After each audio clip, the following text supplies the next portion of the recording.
Bonjour et bienvenue pour ce 33e numéro de Côté Château, votre émission sur les terroirs de Nouvelle-Aquitaine. Avec Alexandre Berne, je vous propose une page spéciale millésime 2022, un millésime marqué par la sécheresse et le réchauffement climatique qui s'accélère. Rendez-vous compte, les vendanges en blanc ont débuté en Pessac-Léognan à la mi-août, celles en rouge fin août. Regardez ce reportage sur ces vendanges précoces au château Carbonieux et au château Luchéalde, réalisé avec Guillaume Dequet et Sarah Colpert. C'est historique pour le château Carbonieux à Léognan. Certains sauvignons sont arrivés à maturité avant le 15 août. Depuis hier, la troupe de 50 vendangeurs s'active à ramasser ces raisins, un millésime parmi les plus précoces avec 1997, 2003, 2011 et 2020.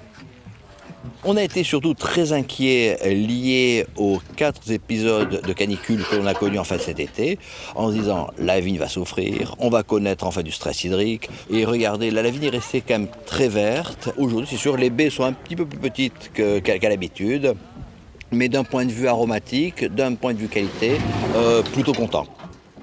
À Mérignac, le château Luchéalde a choisi de démarrer ce matin. Même si la vigne a quelque peu souffert, les 130 mm tombés en juin ont donné des réserves en eau suffisantes. En revanche, l'augmentation des degrés avec ces années chaudes pourrait poser des problèmes en termes de buvabilité des vins. Il y a un fort degré potentiel alcoolique. Alors nous, c'est notre premier jour de vendange, mais je pense qu'on va ramasser des blancs qui vont être entre 13 et 14 degrés, donc ce qui est très très élevé pour nous. Avec ces vendanges avancées, ces équipes vont savoir maîtriser les équilibres sucre et acidité au chai. Toutefois, des questions se posent sur les cépages pour les années à venir. Nos cépages commencent à connaître pour certains leurs limites, peut-être. Le Sauvignon, le Merlot. On voit bien que la sécheresse, les degrés alcooliques commencent à créer des soucis.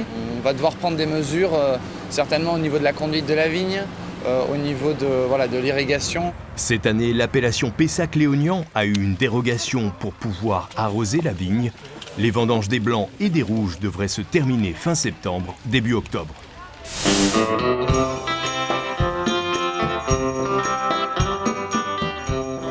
Allez les filles, on se dépêche!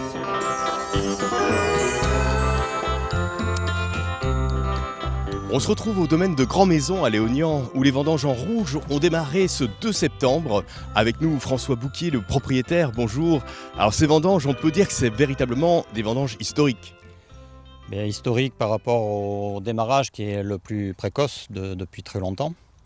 Et ça confirme cette chaleur qu'on a eue pendant la saison et qui fait que la vigne, le végétal a mûri rapidement. Est-ce qu'on peut dire que ça va être récurrent comme problème? Ça va être la règle dans les années à venir, ces vendanges très précoces? Mais tout dépend du cycle végétatif de la vigne dans la saison. Il faut voir le cumul des précipitations au fil des mois. Et effectivement, on a constaté cette année qu'on a eu très peu de pluie. Et l'état sanitaire du vignoble est très bon. Et donc la vigne travaille au maximum avec tout ce soleil. Alors très peu de pluie, mais néanmoins aussi pas mal de canicules, 4 épisodes. On dit que c'est le deuxième été le plus chaud depuis 2003. Est-ce que ça va se ressentir dans les baies de raisin? Est-ce que du coup il y aura assez d'acidité pour trouver les équilibres? Ce qui est important, c'est de prendre en considération les terroirs que l'on a, qui sont de très beaux terroirs, constitués d'argile et de sable graveleux. Et le mixte de ces deux terroirs permet de combiner la maturité des raisins sur l'ensemble de la propriété. Donc une année comme celle-ci, où il fait très chaud, les terroirs un peu argileux garantissent une alimentation en eau et permettent une maturité optimale. Et les terroirs graveleux, sableux, eux, sont davantage intéressants quand c'est des années plus pluvieuses. Donc c'est le mixte des deux qui reste essentiel. Il faut repenser le travail du sol et la moindre goutte d'eau, il faut savoir la garder pour qu'elle serve pour les pieds de vigne. Avec ces épisodes un petit peu très chauds, il y a eu peut-être quelques blocages des baies plus petites cette année? Oui, alors effectivement, on craignait beaucoup la taille des baies. Ça va se confirmer sur des terrains plutôt sableux. Encore une fois, les terrains argileux s'en sont bien sortis. Et surtout, on a quand même eu la chance d'avoir quelques épisodes de pluie. Alors il y a eu certes les épisodes de grêle après la première canicule au mois de juin. Mais derrière cela, il y a eu entre 20 et 60 mm d'eau qui sont tombés. Et c'est tombé à la très bonne période où les grains commençaient à gonfler, à se former. Et donc déjà, on a pu avoir l'essentiel des grappes bien faites. Alors, l'autre souci, c'est peut-être de trouver des vendangeurs. Plus on commence tôt, durant les vacances peut-être, ou pour mobiliser les équipes, ça devient de plus en plus dur. Tout à fait. La main-d'œuvre étudiante, ça fait quelques années qu'on ne peut plus compter sur elle puisque les études commencent début septembre. Et effectivement, nous, les vendanges, on les commence plutôt fin août actuellement. Nous, cette année, pour la première fois, on fait appel à un prestataire de service et qui a la capacité de pouvoir embaucher des gens un petit peu quand ils veulent et de faire des équipes en fonction des demandes des viticulteurs. Donc c'est très appréciable. Et là, vous le voyez, ça se passe très bien et c'est très confortable.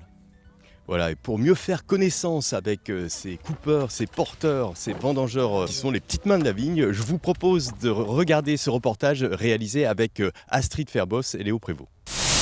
Étudiants, retraités, saisonniers et étrangers, on les appelle les petites mains de la vigne. Sans eux, chaque année, il n'y aurait pas de récolte. Au château Smith-au-Lafitte, c'est pour Lisa et Julien leur première vendange, pour financer avant tout études et loyers. C'est la première fois cette année et je fais les vendanges en tant que petit boulot d'été, en tant qu'étudiante, parce que j'en ai besoin. Ça représente une source de revenus et plus particulièrement pour moi une avancée dans mon orientation professionnelle parce que je vais faire des études en agronomie. Au château Carbonieux, on y trouve une poignée de retraités de 75 et même 80 ans. Malgré la pénibilité, ils sont toujours là par envie, mais surtout pour compléter leur pension, avec un salaire en général au niveau du SMIC. C'est un apport au budget, c'est surtout ça. Et puis c'est pas plus désagréable qu'autre chose. Mais bon, c'est surtout un apport au budget. Je pense que je vais continuer un peu. Peut-être pas longtemps. Mais enfin, je diminue quand même mes journées, surtout avec la chaleur qu'il y a eu cette année. Dans ces vignobles, de nombreux saisonniers locaux, mais aussi pas mal d'étrangers. Autrefois de la main-d'œuvre espagnole ou portugaise. Aujourd'hui, davantage de travailleurs des pays de l'Est. Des Bulgares comme Sylvia et Tiomir. Tout c'est bien. Et pour ça, chaque année, toutes les saisons viennent le travail ici. Il est clair que dans les régions plus éloignées de Bordeaux, c'est beaucoup plus compliqué de trouver du monde. Mais quelque part, on sent quand même un peu plus de tension depuis quelques années pour trouver du monde, pour travailler dans les vignes, que ce soit en saison et même en vendange. Même si c'est un peu moins marqué en vendange, parce qu'il y a ce côté un peu magique des vendanges qui attire des gens. Si certains châteaux continuent de recruter sur place, de plus en plus font appel à des entreprises prestataires de services.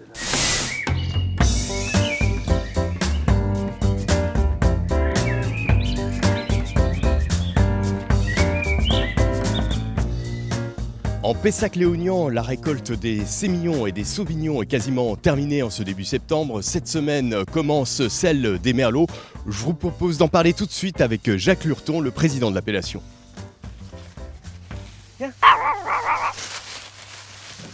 Alors Jacques Lurton, ces vendanges 2022, c'est tout de même assez exceptionnel de commencer aussitôt. Oui, absolument.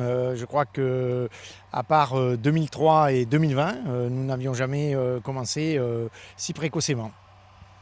Qu'est-ce que ça veut dire? Ça veut dire qu'il y a une accélération du réchauffement climatique? Alors, une accélération du réchauffement climatique, ça, de toute façon, tout le monde le sait. En tout cas, il y a une accélération de la variation climatique, puisqu'on voit que ça peut être en dents de scie. Et l'an dernier était une année extrêmement froide et pluvieuse.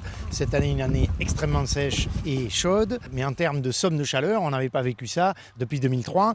Et en termes de sécheresse, depuis 1976. Donc, c'est pour vous dire que ce n'est pas si fréquent, mais il est vrai que cette scie est inclinée vers le haut et qu'on voit de plus en plus de nouveaux phénomènes arriver tous les ans.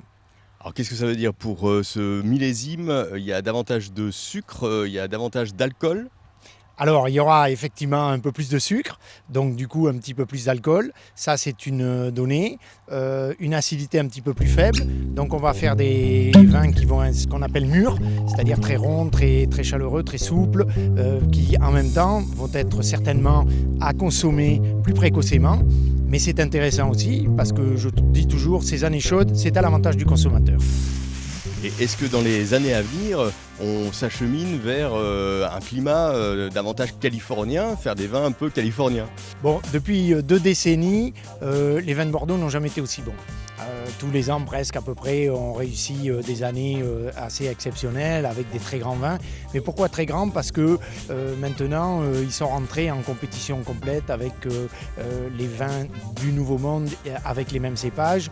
Donc des vins chaleureux, des vins ronds, des vins souples, très plaisants, faciles à boire et surtout à boire un peu plus précocement. Mais maintenant, on en a un peu sous la pédale, je dirais encore à Bordeaux. On arrive à passer tous ces millésimes assez chauds avec des acidités naturelles.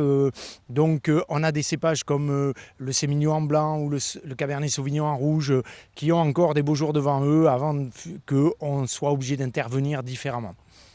Mais on a vu quelques stigmates de la sécheresse cette année. Je vous propose de regarder le reportage avec Karine Jbali et Léo Prévost. Des feuilles prématurément sèches et marron. Pour Mathieu Jabouin, vigneron à Génissac en Gironde, la sécheresse se fait déjà cruellement sentir sur ses pieds de merlot âgés de 10 ans. Sur ce terroir de Grave, la température en plein soleil a pu dépasser les 55 degrés durant les épisodes les plus chauds. Ces pieds de vigne risquent de ne pas donner de raisin. Les feuilles vertes commencent juste à flétrir. Alors ça, c'est les rescapés.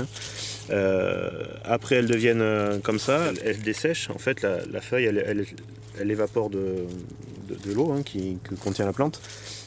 Et puis après, une fois qu'elle est complètement sèche, comme on le voit, on l'entend, elle tombe. Donc c'est un automne prématuré, sauf que là, on a besoin de toutes les feuilles pour faire la photosynthèse et pour aller jusqu'au mois de septembre pour la récolte. Le manque d'eau se traduit par un phénomène de blocage. La baie ne grossit plus, elle a peu de jus, voire se dessèche. Seuls les jeunes plants peuvent être arrosés, comme ici ces Malbecs à Galgon, tous les 3 jours. 4600 ont été plantés mi-juin, mais un tiers n'a pas résisté. Pour Stéphane Gabard, cette sécheresse est pire que 2003. La sécheresse de 2003 avait été une canicule sur le mois d'août. Là, on a déjà eu un premier épisode caniculaire avec des températures à plus de 40 degrés sur le mois de juin. On a eu un deuxième épisode sur le mois de juillet. Et là, quels que soient les modèles météo, on n'a pas de prévision de pluie sur 15 jours ou 3 semaines, sachant que sur le mois de juillet, on a eu 0 mm de précipitation. Donc on est vraiment dans un phénomène plus sévère que 2003 et surtout beaucoup plus précoce. Depuis 2017, le gel, la grêle, le mildiou et quelques épisodes de sécheresse ont diminué la production à Bordeaux qui avant dépassait les 5 millions d'hectolitres. Le salut pourrait venir de pluies espérées en août qui pourraient regonfler les baies car comme le veut l'adage, août fait le mou.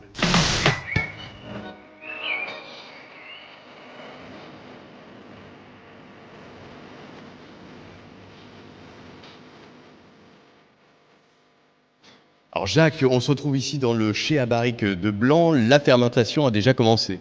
Oui, absolument. On a déjà fini de récolter à la Louvière, puisque nous étions à Coince tout à l'heure, nous n'avons pas encore fini. Mais là, on a fini de récolter en fin de semaine dernière. Et quasiment tous les jus sont dans ce chai à barrique où tout fermente dans les contenants en bois. Voilà. Alors cette année, on a vu la problématique de l'eau. C'est quelque chose qui devient un petit peu récurrent pour ces années chaudes. Et il y a eu une autorisation qui a été donnée par l'INAO. Racontez-nous. Oui, alors c'est assez exceptionnel. Il faut savoir que la règle générale en AOC, c'est la non-autorisation d'irriguer. D'accord. Et dans notre cahier des charges en 2016, à Pessac-Léognan, nous avons introduit la possibilité de déroger à cette interdiction. Et donc cela nécessite de faire une demande auprès des services de l'INAO avec un justificatif de photos des vignes qui sont en souffrance et aussi du type de terroir, la surface que l'on compte arroser. Et à ce moment-là, l'INAO nous délivre cette autorisation et ça permet aux viticulteurs qui en ont besoin d'apporter un peu d'eau à des vignes qui sont en difficulté. Ça a été marginal.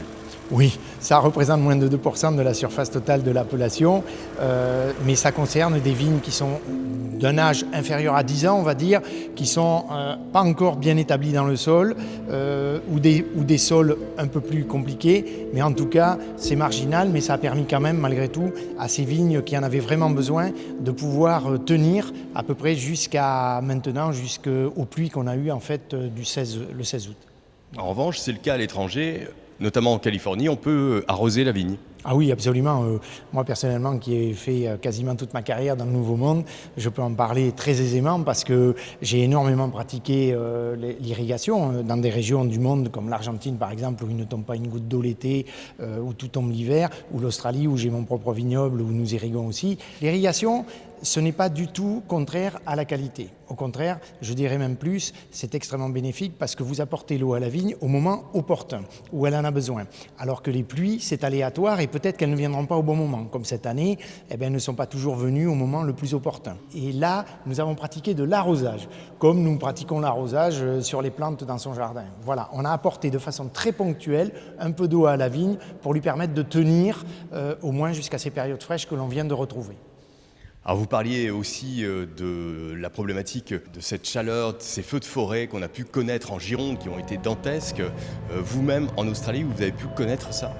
Oui, bien sûr, puisque j'ai eu aussi la malchance que mon vignoble australien soit complètement brûlé et détruit par le feu. Mais nous avons ces phénomènes récurrents en Australie, effectivement de feux de forêt. Nous connaissons les complications que cela peut avoir et surtout la prévention à laquelle, je veux dire, il faut s'abstraindre justement pour pouvoir éviter ces feux de forêt. Donc c'est quelque chose que je connais très bien, mais on l'a vécu de façon très pénible ici parce que c'est un phénomène complètement nouveau pour nous. Et justement, concernant ces goûts de fumée, je vous propose de regarder ce reportage puisque les œnologues de France ont planché sur le sujet et se sont aperçus que pour les premiers prélèvements, il n'y avait pas de goût de fumée dans les vins de Bordeaux. Regardez ce reportage réalisé avec Nicolas Pressigou et Léo Prévost. Le 12 juillet à Landiras, le feu se déclare à quelques centaines de mètres du domaine de Loïc Pasquet. Des fumées qui, selon les vents, viennent par moments sur sa propriété. Ici, c'était juste irrespirable. On pouvait s'appliquer les yeux, on ne pouvait pas respirer. Le soleil était totalement voilé. Donc si, on a eu quand même des jours où on a été exposé très très clairement à la fumée. Maintenant, l'impact qu'il va y avoir sur le raisin, aujourd'hui, on ne le connaît pas parce qu'on n'a pas cette expérience. Aujourd'hui, ces raisins ne révèlent aucun goût suspect. Toutefois, ce feu intense a pu dégager des phénols volatiles qui l'inquiètent pour les années à venir. L'année dernière, on a gelé. Cette année, on a le feu. Donc on ne va pas perdre tous les ans des récoltes pour des événements qu'on n'arrive pas à maîtriser. Proche du vignoble des Graves, ces fumées ont aussi atteint Barsac, Sauternes, au château La Clotte-Casalis, Marie-Pierre Lacoste. Goûte ses premiers jus de Sauvignon Sémillon. Ce que je goûte aujourd'hui, je ne trouve pas de goût de fumée. Après, on ne sait pas, pendant les process de fermentation, les transformations aromatiques, si le goût de fumée peut apparaître un peu plus tard. On n'a pas vraiment de recul par rapport à ça. Donc, je dirais qu'on va rester vigilant dans les semaines qui viennent, mais moi, aujourd'hui, on resterait positif. Avec un collège de scientifiques, l'Union des œnologues de France planche sur ces notes fumées ou cendrées. Les laboratoires n'ont pas décelé à ce jour de signaux alarmants à Bordeaux. Aujourd'hui, nous n'avons pas trouvé de résultats et il y a quelques endroits, mais très peu, qui sont en dessous du seuil perceptible. Donc ça n'a aucune conséquence. Aux États-Unis en 2020, les incendies plus terribles ont parfois abouti à un abandon partiel de récolte. On sait aujourd'hui, les pays qui ont été confrontés à ça ont développé des traitements, ces traitements finalement très simples, et qui permettent d'éliminer les goûts. Déjà, ce qu'il faut faire, c'est séparer, connaître les parcelles qui peuvent être touchées, les vinifier séparément. À Bordeaux, ces incendies sont fort heureusement arrivés très tôt au début du processus de maturité. D'autres analyses seront effectuées après les fermentations.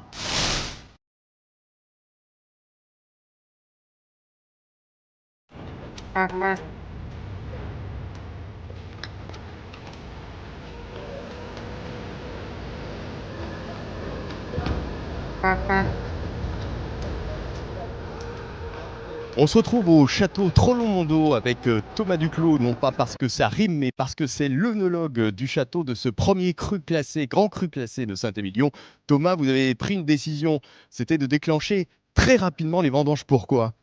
Alors pourquoi ? Simplement, tout le monde a vécu un millésime plutôt sec, on l'a vu, un millésime avec des actes assez important de montée en température.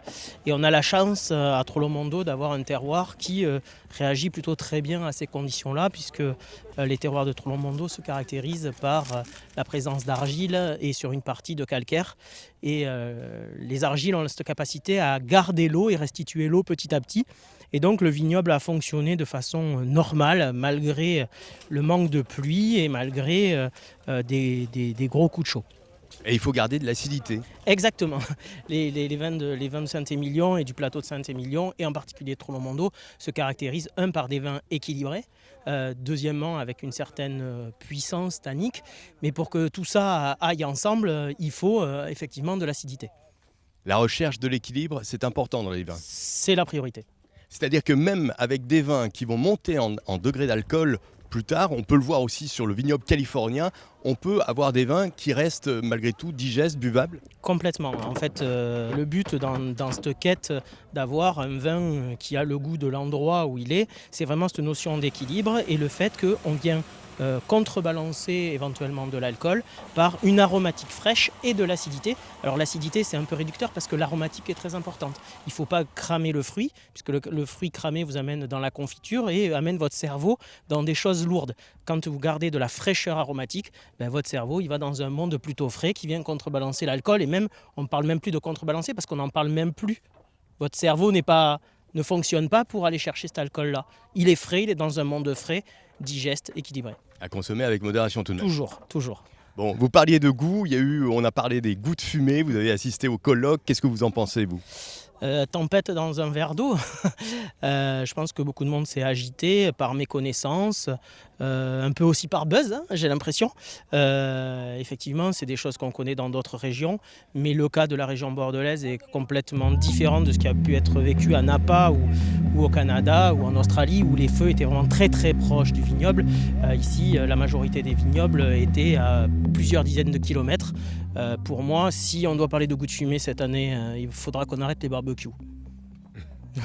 Voilà, puis on va rejoindre tout de suite Émeric de Gironde, le directeur du domaine de Trollon-Mondo, pour goûter des vins aussi d'un autre millésime qui était ensoleillé.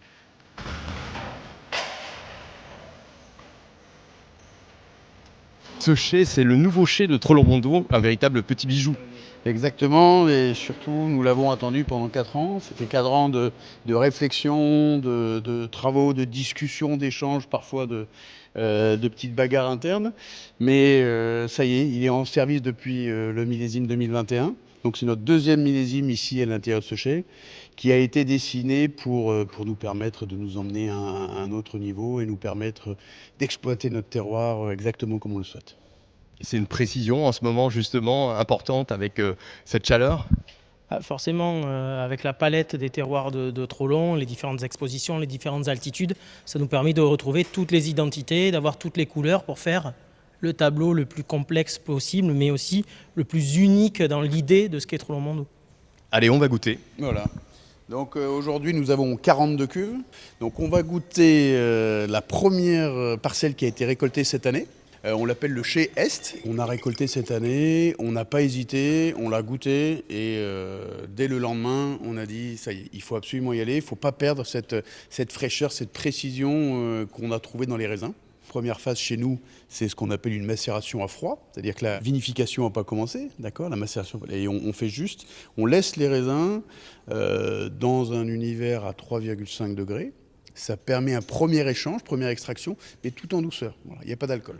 Voilà, donc là, c'est un peu compliqué, d'accord. Tout le monde ne goûte pas des jus comme ça, qui sont en fait du vrai jus de fruits. Mais on commence déjà à avoir des vraies orientations et des vraies indications sur ce que sera le vin demain. Et ce dont on parlait tout à l'heure, cette notion de fraîcheur malgré l'alcool, la question que vous posiez tout à l'heure, là on a bien le sucre, mais par contre ça reste du jus de fruits frais, équilibré, cette quête qui est primordiale pour les vins de Bordeaux. Là on le retrouve vraiment dans la quintessence de cette idée-là. Et parmi les millésimes chaleureux, gorgés de soleil qu'on a pu connaître à Bordeaux, celui-là, on sait déjà vers quel millésime il peut tendre ? Non, c'est très compliqué, surtout que l'outil et l'approche différente qu'on est en train de donner au terroir de Trollon-Mondo, ça va être quelque chose de totalement unique. À mon avis, quelque chose de très très grand. puisqu'on va combiner une concentration assez intense, hein, normal, il a fait assez sec et assez chaud, mais on a réussi à récolter pile au bon moment pour garder beaucoup de croquants, beaucoup d'éclat, beaucoup de fruits dans les vins, et c'est exactement ce qu'on cherche à faire avec les vins de Trollo-Mondot. Donc moi je pense qu'il ne va ressembler à aucun autre, il sera extraordinaire et il sera incroyable. Voilà. La facilité va être à essayer de trouver des similitudes avec un millésime. Tout le monde pense forcément à 2003. Mais enfin, l'évolution qu'il y a eu dans les pratiques culturelles, dans le vin à Bordeaux depuis 2003 et notamment dehors, dans la partie viticole, je pense qu'on a aussi appris de 2003 et de tous les autres millésimes chauds comme 2005 ou 2009. Aujourd'hui, les pratiques culturelles font qu'on va vers des raisins quand même qui sont plus équilibrés et qu'on essaye de rechercher. On est moins dans la performance. On est vraiment à avoir un raisin qui a du goût, qui a du jus et qui fait ce qu'est les vins de Bordeaux. Et donc ça sera, je pense, très difficile de comparer avec notre millésime. Voilà, ainsi se termine ce numéro spécial millésime 2022 à Bordeaux. Prochain rendez-vous dans un mois avec la Cité du Vin.